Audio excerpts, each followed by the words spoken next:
ఓం శ్రీమాత్రే నమః. ఛానల్లోకి స్వాగతమండి. తులారాశి వారికి ఈ సమయంలో 3 అదృష్టాలైతే కలిసి రాబోతున్నాయి. ఇప్పుడు వదిలితే ఇక నరకమే అని చెప్పుకోవచ్చు. అంతేకాకుండా పి అనే వ్యక్తి ద్వారా జరగబోయేది తెలిస్తే ఆశ్చర్యపోతారు. అలాగే మీరిది చూడకపోతే చాలా నష్టపోతారు. ఈ రాశి వారి గురించి క్లియర్ ఇన్ఫర్మేషన్ ని స్వీకరించి ఈ వీడియోలో మీకోసం క్లుప్తంగా వివరించటమైతే జరిగింది. ఈ వీడియో మీ కంటపడింది అంటే పరమేశ్వరుని అనుగ్రహం ఉంది కాబట్టే మీ కంటపడింది అని భావించి వీడియోని ఎక్కడా కూడా స్కిప్ చేయకుండా చివరి వరకు చూసే ప్రయత్నం చేయండి. అసలు అదృష్టాలేంటి, వాటిని వదలకుండా దక్కించుకోవాలంటే ఏం చేయాలి, ఇవన్నీ కూడా మీకు తెలుస్తాయి. మరి వీడియోలోకి వెళ్లే ముందు ఒక చిన్న రిక్వెస్ట్ అండి. మొదటిసారి మన ఛానల్లోకి వస్తే సబ్స్క్రైబ్ చేసుకోండి. కింద ఓం నమః శివాయ అని కామెంట్ చేయటం మాత్రం అస్సలు మర్చిపోవద్దు. ముందుగా వీరి వ్యక్తిత్వం గురించి మాట్లాడుకోవాలి అనుకుంటే గతంలో కూడా నేను చాలాసార్లు చెప్పానండి. మళ్ళీ ఇప్పుడు కొన్ని టాపిక్స్ అంటే గతంలో మాట్లాడని టాపిక్స్ అనేవి ఈ వీడియోలో మీకోసం చెప్పటం అయితే జరుగుతుంది. కాబట్టి మీరు ఈ వీడియోని ఎక్కడా కూడా స్కిప్ చేయొద్దు. ఈ రాశివారు వ్యక్తిగతంగా చాలా మంచివారు. ఎదుటివారి యొక్క ప్రేమను ఎక్కువగా కోరుకుంటూ ఉంటారన్నమాట. ముఖ్యంగా వీరు ఎవరినైతే ఎక్కువగా ఇష్టపడుతూ ఉంటారో వారి యొక్క ప్రేమ అనేది వీరికి దక్కటం కోసం ఎంతకైనా కూడా తెగిస్తారని చెప్పొచ్చు. అంటే ఎంత దూరమైనా కూడా వెళ్తారు. అంటే వారి కోసం ఎంత కష్టమైనా పడతారు. వారి కోసం ఎన్ని పనులైనా కూడా చేస్తారు. వారి కోసం చేసే పనిలో వీరికి కష్టం కనిపించదు, ఇష్టమే కనిపిస్తుంది. అంతలా ప్రాణంగా ప్రేమిస్తారని కూడా చెప్పొచ్చు. ముఖ్యంగా వీరు చాలా సెన్సిటివ్ పర్సన్స్ అండి. వీరు ఎవరిని మోసం చేయటానికి ఇష్టపడరు. ఒకవేళ ఎవరైనా నమ్మిన వ్యక్తి వీరిని మోసం చేస్తే మాత్రం అస్సలు తట్టుకోలేరు. నేను ఇంతగా నమ్మాను కాబట్టి వీరు నన్ను ఇంతలా మోసం చేశారు, ఇది అసలు కరెక్ట్ కాదు అని వారిని అడగాల్సిన 4 మాటలు కూడా అడిగి మళ్లీ జీవితంలో వారిని నమ్మరన్నమాట. అంత గట్టిగా ఉంటారు. అంతేకాదు వీరు ఎవరికైనా కానీ సిగరెట్లని చెప్పటానికి ఇష్టపడరు.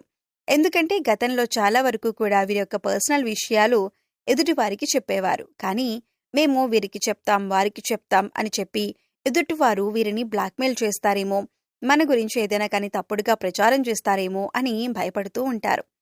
ఇక్కడ పర్సనల్ అంటే తప్పుడు విషయాలు కాదు. ఏదైనా కానీ కుటుంబ విషయం కానీ, భార్యాభర్తల మధ్య గొడవల విషయం కానీ, మరే ఇతర విషయాలైనా కానీ ఎదుటివారితో చెప్పటం వల్ల ఒక రకంగా వీరికి పరువు పోయినట్లుగా అనిపించటం, నలుగురిలో నేను తప్పు చేశానేమో, ఈ మాట అనకుండా ఉంటే ఇంకాస్త నాకు గౌరవం పెరిగేదేమో, ఇంకాస్త నాకు విలువనిచ్చేవారేమో, అనవసరంగా నోరు జారానని రిగ్రెట్ ఫీల్ అవుతూ ఉంటారన్నమాట. ఇక మీకు కలిగే 3 అదృష్టాలేంటో చెప్పమంటారా? మొట్టమొదటిది ఆరోగ్యం. అవును, ఇప్పటి వరకు ఆడవాళ్లకైతే పీసీఓడి, పీసీఓఎస్, గ్యాస్ట్రిక్, తిన్నన్నం అరగకపోవటం, మైగ్రేన్, తలనొప్పి, అంతేకాకుండా అతి ఆలోచన, టెన్షన్, యాంగ్జైటీ, ఓవర్గా ఆలోచించటం వల్ల తలనొప్పి వచ్చేసేయటం, ఇలా ఎన్నో రకాలైన సమస్యలు ఆరోగ్యపరంగా మీరు ఎదుర్కొన్నారు. ఇక్కడ మిక్స్డ్ ఫలితాలైతే ఉంటాయండి. ఆడవాళ్ళకి మగవాళ్ళకి కొన్ని కలుస్తూ ఉంటాయన్నమాట. ఏమైనప్పటికీ కూడాను వీటి వల్ల ఏంటి అంటే రోజువారీ పనుల్లో కూడా పని చేసుకోలేకపోవటం, మార్నింగ్ ఉన్నంత యాక్టివ్గా సాయంత్రం ఉండకపోవటం, దీనివల్ల మీకు అలసట అనేది వచ్చేసేయటం, దీనివల్ల ఏ పని మీద మీకు శ్రద్ధ లేకపోవటం, అసలు పని చేయాలంటేనే బాధగా అనిపించటం, ఇటువంటివన్నీ కూడా కలుగుతూ ఉంటాయన్నమాట. కాబట్టి మీకు ఆరోగ్యం కలగపోతుంది. ఎందుకంటే మీ మనసును మీరు కంట్రోల్లో ఉంచుకోవాలి అని నిర్ణయించుకున్నారు.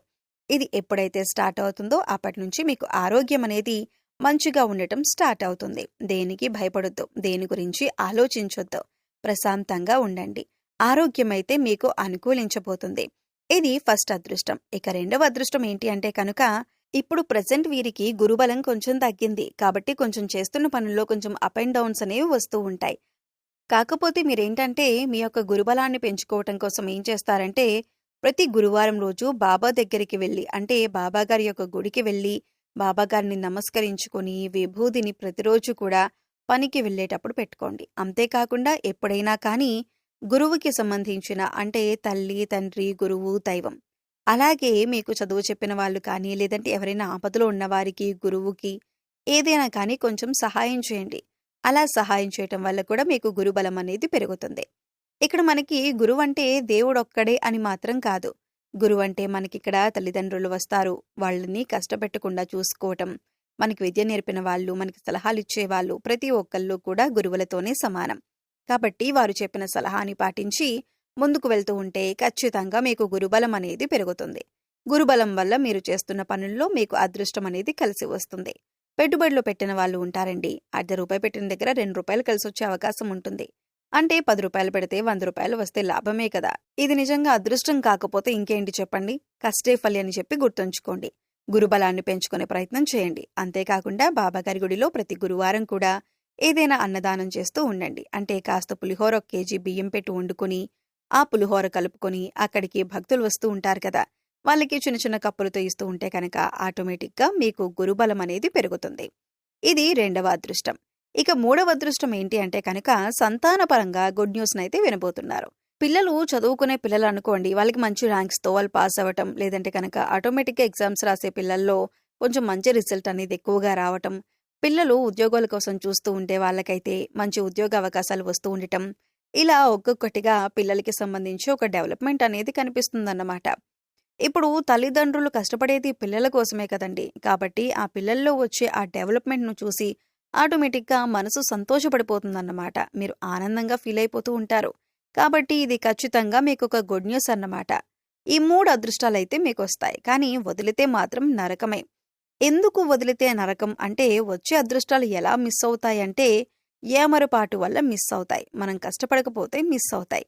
పిల్లల్ని పట్టించుకోకపోతే మిస్ అవుతాయి. మనం అతిగా ఆలోచిస్తే ఆరోగ్యం పాడవుతుంది. సో, మీరు నేను చెప్పింది చెప్పినట్లుగా మీరు ఫాలో అవ్వగలిగితేనే జీవితం స్వర్గం అవుతుంది తప్ప లేకపోతే నరకప్రాయంగా మారుతుందన్నమాట. ఇక అన్నింటికంటే ముఖ్యంగా పి అనే వ్యక్తి ద్వారా మీ జీవితంలో చాలా వరకు కూడా కష్టాలు, నష్టాలు రాబోతున్నాయి. ఈ పి అనే వ్యక్తి మీ యొక్క బంధువుల్లో వారు కాదు, రక్త సంబంధికుల్లో వారు కాదు. మీ యొక్క స్నేహితుల్లో ఒకరన్నమాట. ఈ పి అనే వ్యక్తి చాలా వరకు కూడా నమ్మక ద్రోహి. మాటలతోటి మంచితనం అనే ముసుగు వేసుకొని చాలా హ్యాపీగా లైఫ్‌ని లీడ్ చేస్తూ ఉంటారు.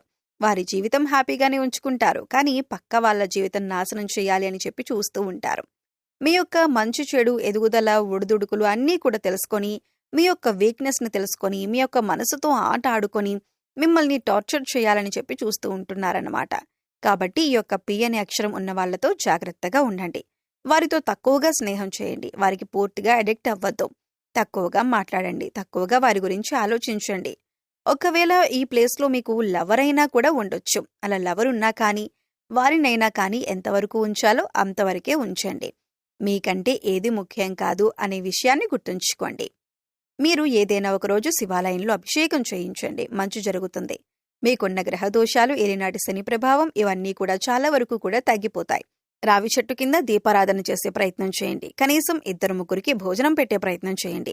గోమాత సేవ చేసుకుంటూ ఉండండి. భగవంతుణ్ణి మాత్రం వదిలిపెట్టద్దు. ఇంట్లో నిత్యం దీపారాధన చేసుకోండి. అన్నీ కూడా సర్దుకుంటాయి. ఈ విషయాన్నైతే స్ట్రాంగ్‌గా నమ్మండి. అర్థమైంది కదా? మరి తులారాశి వారికి ఈ వీడియో నచ్చిందనుకుంటున్నాను. నచ్చింది అనిపిస్తే ఈ వీడియోకి ఒక లైక్ ఇవ్వండి. లైక్ ఇచ్చిన వెంటనే హైప్ అని వస్తుంది. హైప్ ఇవ్వండి. మొదటిసారి మన ఛానల్లోకి వచ్చినట్లయితే మన ఛానల్ని సబ్స్క్రైబ్ చేసుకొని సపోర్ట్ చేయండి. కింద ఓం నమః శివాయ అని చెప్పి కామెంట్ చేయటం మాత్రం మర్చిపోవద్దు. రేపొక మరొక మంచి వీడియోతోటి మళ్ళీ కలుసుకుందాం. అంతవరకు కూడా పరమేశ్వరుని ఆశీస్సులు మీ మీద, మీ కుటుంబ సభ్యుల మీద ఎల్లకాలం ఉండాలని మనస్ఫూర్తిగా కోరుకుంటూ సర్వేజన సుఖినో భవంతు. ధన్యవాదాలండి.